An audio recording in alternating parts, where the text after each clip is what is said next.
my beloved Boss Mike Cervera.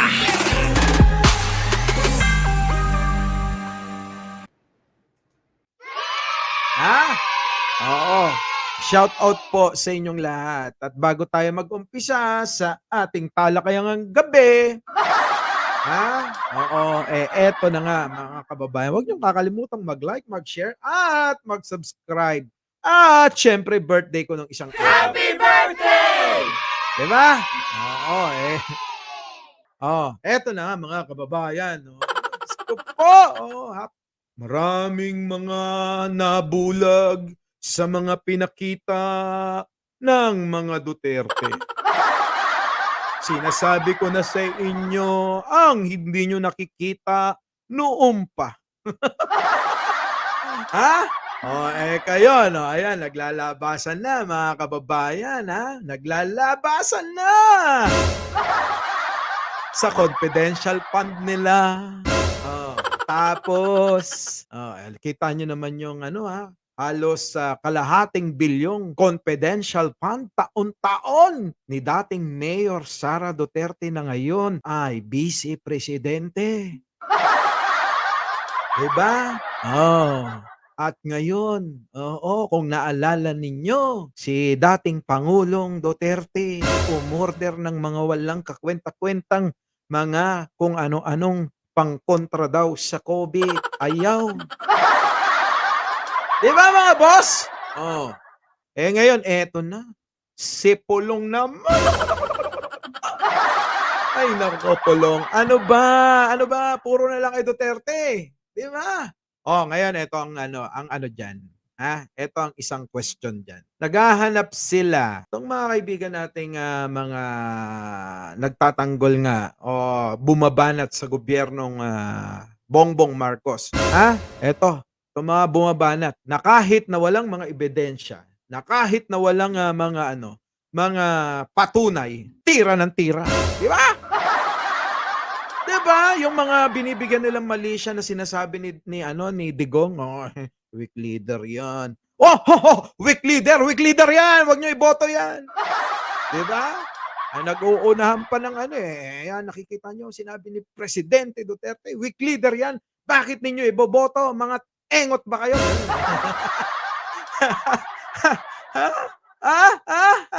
Di ba? Eto na ngayon mga kababayan, di ba? Meron diyan isang presidential na sumisinghot, nagko-coke at kung ano-ano pa nga mga pinagsasabing nagdodroga. Ayun, eto na ngayon. Di ba? Pambihira na yan mga kababayan.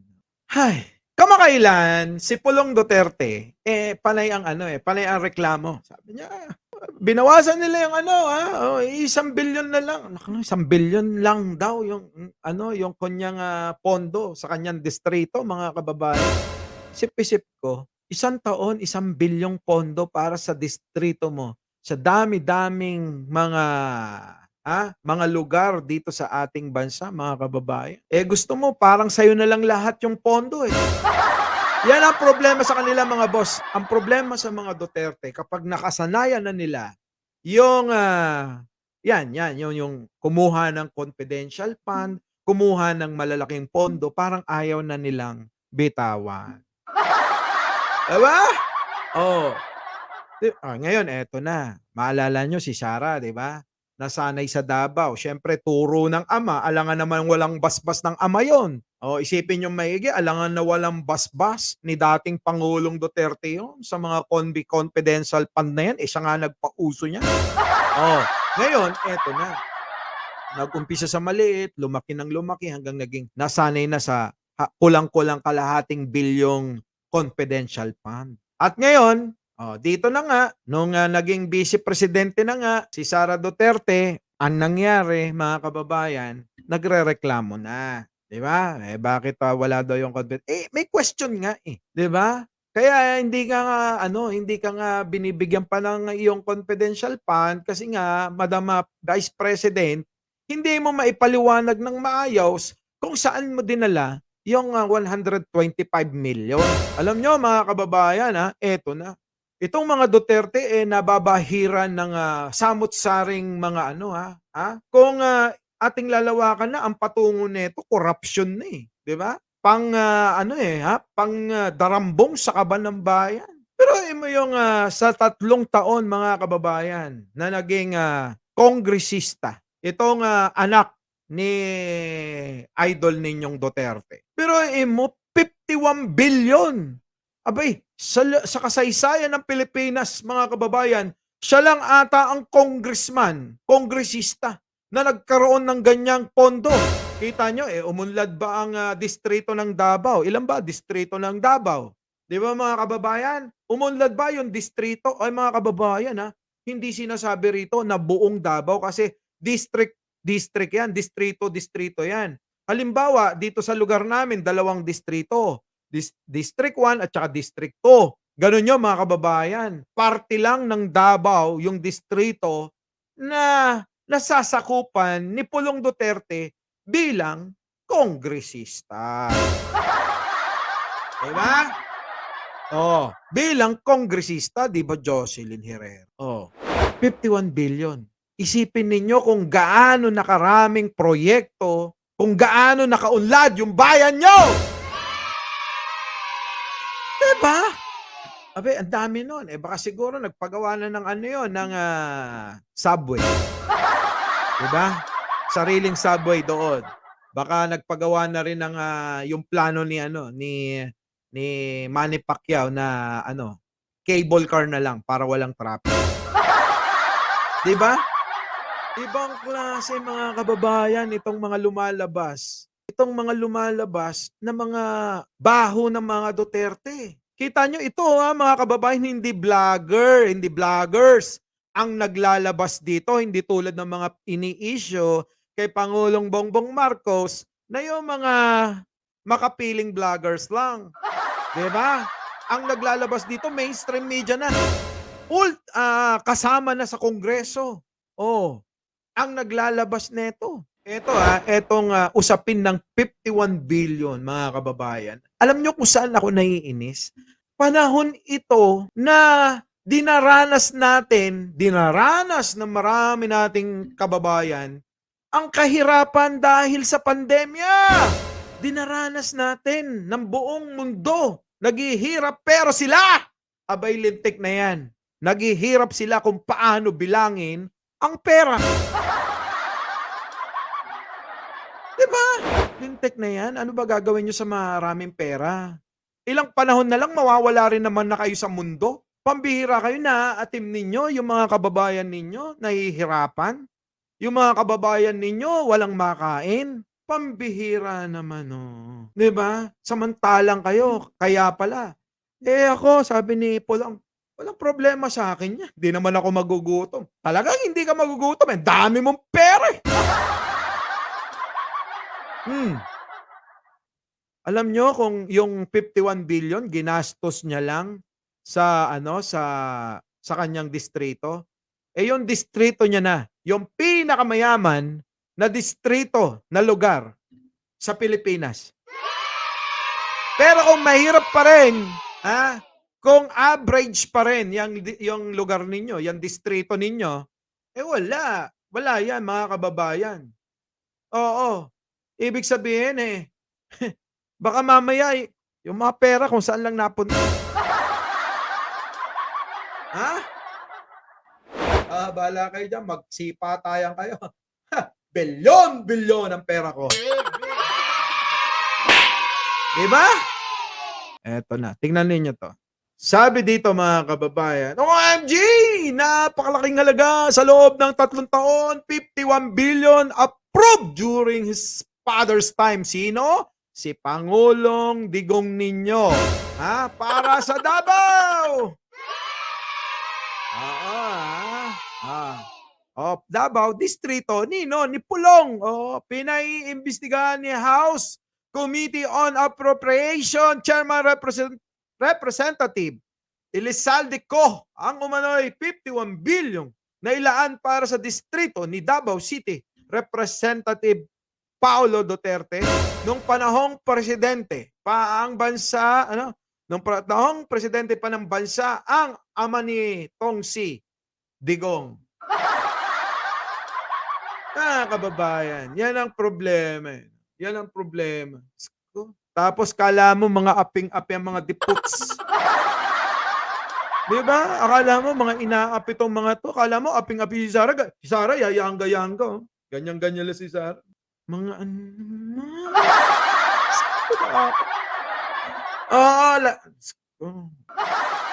ngayon, nagsalalabasan. Itong mga isyo.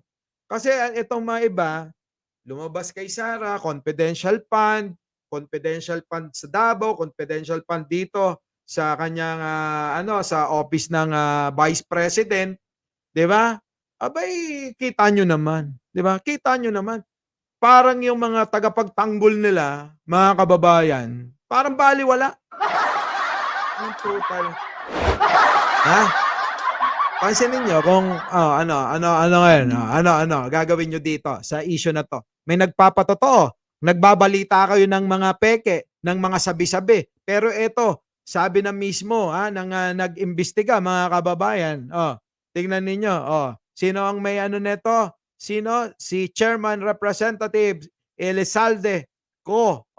Ito yung ito yung yan yung party list ng ng Bicol ako yata yan kung di ako nagkakamali. Di ba? Ito na, 51 billion. Ito po ang salarin. Kapatid po ni Sara at anak po ng idol ninyong si Digong. 51 billion piso. Sa loob ng 3 taon. Samantalang ibang kababayan natin, hanggat maaari, yung 100,000 piso, gagastusin na nila ng 3 taon. Pero sila, bilyon-bilyon, abay, nagrereklamo pa. Si Congressman Paulo Duterte, Davao City Congressman Paulo Duterte, ay nagrereklamo. Basically saying na nabawasan daw ang kanya pong budget para sa kanya pong distrito sa taon po na ito. At I guess parang ang kanya pong pagtingin, dapat hindi ito nabawasan dahil kawawa daw po ang kanyang mga constituents. So, yun na nga yung sinasabi ko kanina, no? Na kamakailan nag-aano nga ito, nagrereklamo nga si Paulo Duterte, si Polong, dahil nga daw nabawasan yung kanyang pondo para sa kanyang mga constituent yung nasasakupan niya sa kanyang distrito, mga kababayan. Ngayon, binawasan niya dahil nga nakita na nga na sobra-sobra nga naman ito nga na ibibigay na pondo. Parang kasing atong mga Duterte pag sabi ko nga kanina, pag nasanay na sa ganon na kalalaking pondo yung hinahawakan nila, yung ginagastos nila sa kanilang distrito, sana nga kung ginagastos. Parang ayaw na nilang mabago yun. Dapat yun at yun, ganun pa rin kalaki. Tuloy. Bilang House Appropriations Committee Chairman, ano po yung masasabi po ninyo dito, Kong Zaldi? Yan. Saldi! Unang-una, nung tinignan po namin yung budget na dahil may nakita po tayong mga listahan na for the last how many years, last 3 years, nakuha po ng Davao, yung tinatawag natin Holy Land, na almost 51 billion. Ang tawag nakuha daw nila yung Holy Land. Ibig sabihin talagang grabe. Holy Land na pala ang distrito ni Polong. Pero binabaha daw. Bakit pati si Kabayan talagang kasali. Mr. Juan Simus. Shout out. Hindi nga natin nagulat na ho kami kung totoo ba ho yung numbers na yun. So, kaya po ang DPWH is doon po lang ho nalaman na since last year, they're complaining na dapat daw po i-trim down. I-trim down na rin ang budget kasi kawawa naman yung mga ibang distrito na na-deprive nung budget kasi sobra-sobra po ang naidadagdag sa district during every time there's a BICAM and during the budget hearing, and upon submission pa lang ng NEP, almost 10 billion na po yung dinagdag na submission pa lang po yan ng NEP. 10 billion na po yung nadagdag sa first district of Davao. Then sa Sarap maging congressman, ano? Congressman kaya ako. Eto na ngayon mga kababayan. Biruin mo 10 billion, 13 billion, 25 billion, 30 billion. Ganun yung usapan, ano? Biruin mo, pondo mo lang na isang taon. Paano mo mauubos yung ganung karami? Di ba? Kaya pala kahit na magpapila sila, mga kababayan, papilahin nila yung kanilang mga constituent, yung mga tao, no, na hihingi ng pamasko. Kahit taon-taon, mga kababayan. Oo. Wa-epek yun. Sa dami ng pera. Di ba? BICAM, another dagdag po ng mga 13 up to 25 billion pesos. Samantalang po ang every district, ang regular po niyan is around 500 million to 1 billion lang. Unprecedented po to, unhistorical, the highest budget in the history. Para isang probinsya o isang rehiyon ng budget na po yan, ang 25 billion. Maguguhit ito sa kasaysayan. Ang pinakamalaking nagkaroon ng pondo na distrito sa ating bansa. Yung distrito ni Pulong. Diba? Biruin mo yun? Tinatawagan natin lahat ng ahensya na suriing maigi. Kung ano man, kung paano, pagpaliwanagin, busisiin yung mga kontratang pinasok. Kung hindi ba overpriced itong mga pinagpapasok na kontrata netong distrito ni Pulong Duterte? Dapat ganun. Diba? Ngayon mga kababayan, yung mga vloggers na mga kaibigan natin, dapat naman, tulig sa inyo to. Alamin ninyo at samahan nyo kami.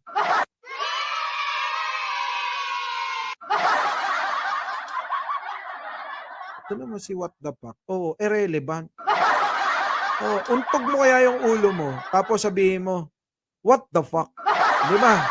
Eto na ngayon mga boss. Sa mga kaibigan natin, kami nanawagan kami. Tulig sa inyo ito. Samahan nyo kami. Dapat dito tulong-tulong tayo. Pera ito ng bayan, pera ito ng mamayan, pero ng bansa natin ito. Na dapat napupunta ito sa tama. Di ba? Sa tama, hindi yung kung saan-saan lang. Sana naman, sana naman. Mga kababayan, mga kapatid, mga kaibigan sa industriya. Di ba? Sana naman samahan nyo kami dito. Kawawa yung mga tao. Pero maulitin ko, nangyari ito, itong mga pondo na ito na nakuha nila, panahon na pandemya, panahon na hikahos, panahon na walang masasandalan yung marami nating kababayan, kundi ang gobyerno. Pero habang nahihirapan pala ang marami nating mga kababayan, kayo pala nakahiga sa limpak-limpak. Limpak-limpak na salapi. Di ba? Muli, Mike Cervera po, laging nagpapaalala, mahalin natin ang ating kapwa, ipagdasal natin ang ating bansa. Magandang umaga, magandang hapon, at magandang gabi sa amandako ng mundo. Naroon kayo. Siyempre, magandang buhay na rin para sa ating lahat. Our beloved Boss Mike!